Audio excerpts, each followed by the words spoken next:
பஞ்சங்கள். இந்த பஞ்சங்கள்ல 2 வகை இருக்குது. ஒன்று உலக பிரகாரமான பஞ்சம், ரெண்டாவது ஆவிக்குரிய பஞ்சம். முதல்ல உலக பிரகாரமான பஞ்சம்னா என்ன? ஃபர்ஸ்ட் நம்ம எல்லாருக்கும் தெரியும், சாப்பாட்டு பஞ்சம். இந்த சாப்பாட்டு பஞ்சத்தினுடைய உச்சம் எந்த அளவுக்கு இருக்குது தெரியுமா உங்களுக்கு? பார்த்துருக்கிறீங்களா? நமக்கு அது தெரியறதுக்கு வாய்ப்பு இல்லை. நம்ம 3 வேளையும் நல்லா சாப்பிட்றோமே. நம்ம 3 வேளைங்கிறது மினிமம் இல்லையா? மேக்ஸிமம் நமக்கு தெரியாது.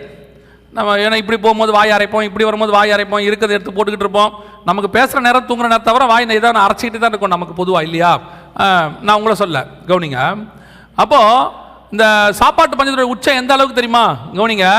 இப்போது உலக நாடுகளில் இது ஹைத்திங்கிற தீவில் இதுதான் சாப்பாட்டு பஞ்சத்தினுடைய உச்சமாக ஐநாவில் கொடுத்த ரிப்போர்ட்.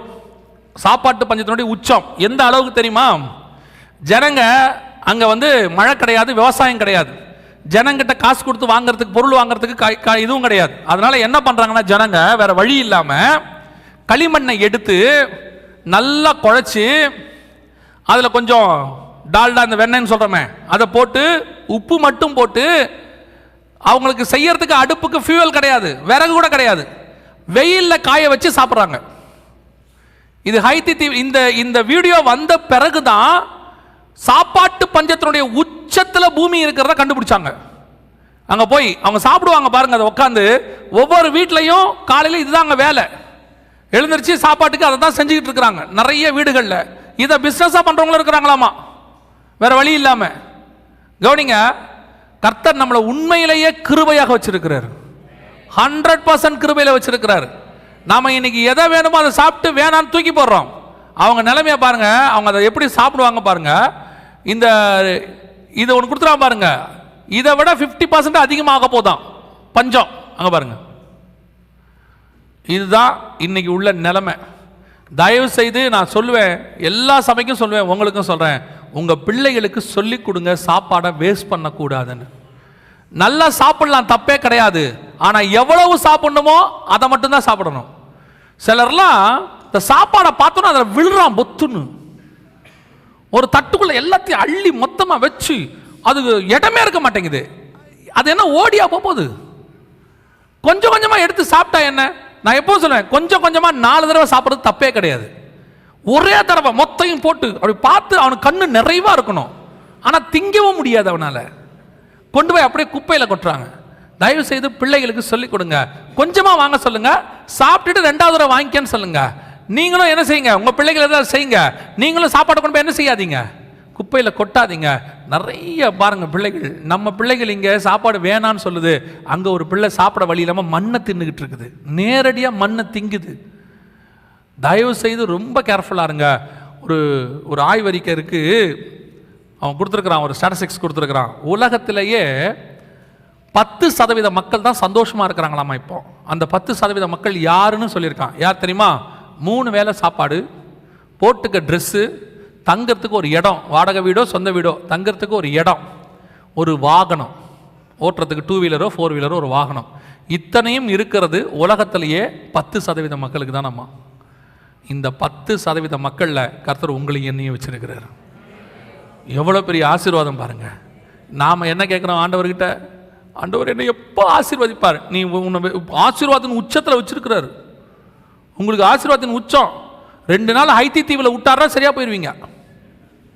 நான் தான் சொல்லுவேன், நீங்கள்லாம் அந்த மிஷினரிகளுக்கு பணம் அனுப்புறீங்கல்ல, மாதம் மாதம் 200 ரூபா 500 ரூபா 1000 ரூபா 2000 ரூபா அனுப்பிட்டு, உங்களை சொல்லலை இப்பயும் சொல்கிறேன், நான் மஸ்கட்டுக்கு வெளியே சொல்கிறேன், அனுப்பிட்டு உங்களுக்குள்ள ஒரு பெருமை வரும்.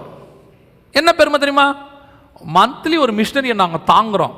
நீங்கள் என்ன செய்யுங்க, அந்த பணத்தை ஒரு தடவை எடுத்துக்கிட்டு அந்த மிஷினரி ஸ்தலத்துக்கு போயிட்டு வாங்க.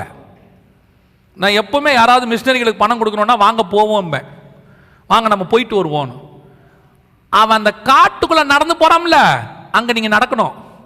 அப்பதான் உங்க 2000 ஒரு மண்ணாங்கட்டியும் இல்லைன்னு உங்களுக்கு தெரியும். இங்க இருந்து ஒரு 500 ரூபாய் அனுப்பிவிட்டு அதுல 100 பேர்ட்ட சொல்லிடுவான், மந்த்லி நாங்கள் மிஷினரியை தாங்கிக்கிட்டு இருக்கிறோம். என்னமோ இவரு போய் அங்க போய் பாருங்க, அவன் 2 பிள்ளையை வச்சுக்கிட்டு மனைவியை வச்சுக்கிட்டு காட்டுக்குள்ள போய் ஊழியம் பண்ணிக்கிட்டு 35 கிலோமீட்டர். நான் எனக்கு ஒரு மிஷினரி தெரியும், நான் அவரை போய் வருஷத்துக்கு ஒரு தடவை பார்ப்பேன். 35 கிலோமீட்டர் ஒரு ஆத்மாவை சந்திக்க போறாங்க. அவங்க ஒரு ஆத்மாவை சந்திக்கிறதுக்கு போய் பனித்தளத்தில் நின்று பாருங்க. பணம் அனுப்பினா மட்டும் போதாது, அவங்க படுற கஷ்டங்கள் என்னன்னு தெரியணும். அதுக்கு நடுவில் கர்த்தர் நம்மளை ஆசீர்வாதமாக வச்சிருக்கிறார். நல்லா தெரிஞ்சுக்கொள்ளுங்க.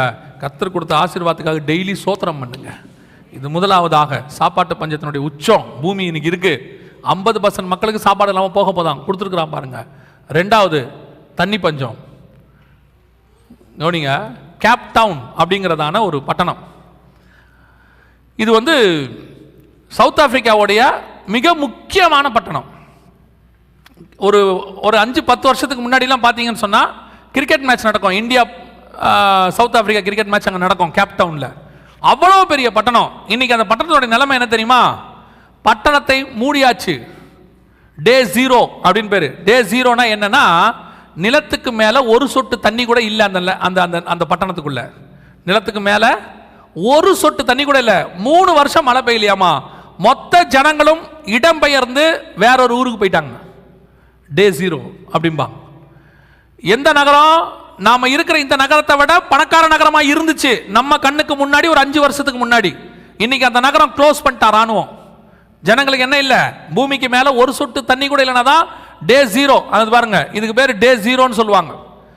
இப்ப இந்த நிலைமை இந்தியாவில் 21 மாவட்டத்துக்கு வரப்போதான். 21 மாவட்டத்துக்கு இந்த நிலைமை வரப்போதான் இந்தியாவில். மத்திய கிழக்கு நாடுகள், இந்த மாதிரி நாடுகள்லையுமே பல நாடுகளுக்கு என்ன கிடையாது, தண்ணி கிடையாதாமா. இவங்க எல்லாம் தண்ணியை காசு கொடுத்து வாங்கிட்டு இருக்கிறாங்க. இப்போ என்ன கிடையாது, தண்ணி கிடையாது. தண்ணி பஞ்சத்தினுடைய உச்சத்தில் பூமி நடக்குது. இப்போ சொல்றாங்க, நம்மெல்லாம் என்ன நினைக்கிறோம், வாட்டர் பாட்டில் காசு கொடுத்து வாங்கிட்டோம். நம்ம வீட்டில் கேனில் வாட்டர் இருக்கு, நமக்கு என்ன பிரச்சனை? கர்த்தர் நம்மளை என்ன செஞ்சிருக்கிறாரு, ஆசீர்வச்சிருக்காரு. உண்மைதான். ஆனால் அந்த கேன் வாட்டர் இருக்குல்ல, அப்படி வாங்குறதே சாபமாமா. வாசிங்களேன் புலம்பலின் புஸ்தகம். புலம்பலின் புஸ்தகம் 5ஆம் அதிகாரம் 1ஆம் வசனம் வாசிங்க. புலம்பல் 5:1 வாசிங்க.